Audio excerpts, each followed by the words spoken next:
And what are some practical things that we can do right now to manage our finances well? Yeah, great. So my top 5 tips would be, at the very start, start tracking your spending. For most, it's funny, some of the research I've seen is that 34% of Australians actually don't have any savings and have no idea where their spending goes. With the event of tap and go, it's so easy to spend $20, $30, $40 and have no idea where those funds are going. Yeah. Over and above that is those nasty direct debits. How many times have we set up a direct debit for subscriptions that we actually don't even use? It's kind of just sitting there and we're wondering where the money's going. By the way, an example would be as recent as just 2 weeks ago. I was going through my mum's bank statements and I asked her, what is this $10 a month that keeps coming out of your bank account? She says, I have no idea. I think I would set it up a long time ago. So after investigating, she had set it up 20 years ago, had no idea what it was.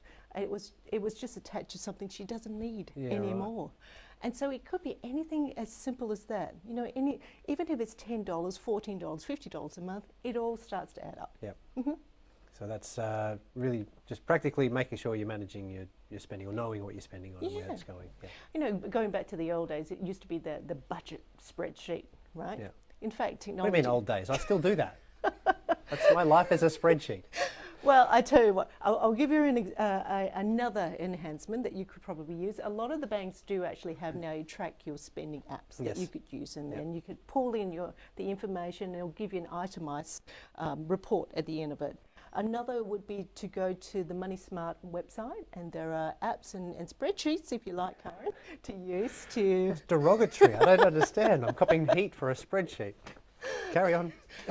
So that's what I would recommend. That's the number 1 point. And then number 2, it's going back to the number 1 point, with your income being limited, you're only limited to the amount you can spend.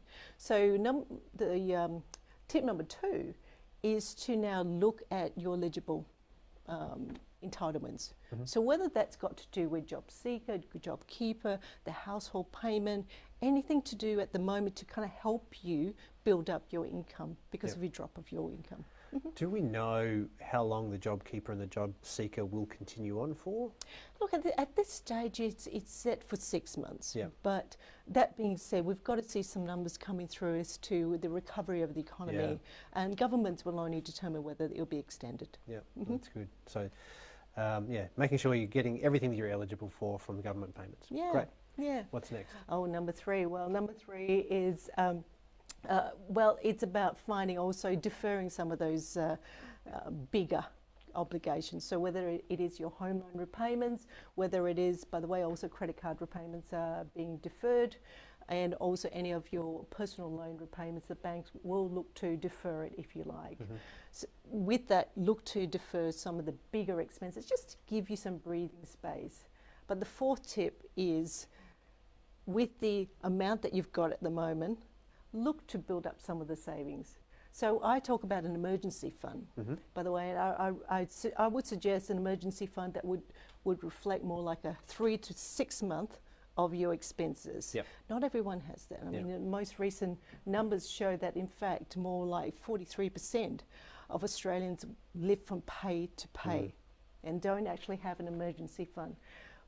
I guess coming back to the points, it's just being really smart with your money. And the 5th point is, seek a financial professional. Yep. They're so accessible these days. It doesn't hurt just to have a conversation about where you're at, what you're feeling, what are some of your sticky points. An advisor could give you an advice that would just, even within an hour, put you on the right path to making sure that you create resilience within your finances. That's great. So let me see if I can go through these 5 again. So it was track your spending. Yep. Now I'm going with finding what you're eligible payments for. Number 3 was a good one. Emergency fund. Emergency funds. Yes. Number 4 was even better than number 3. Defer your payments, absolutely. And number 5 is talk to a professional. See, it's all up there. It's great.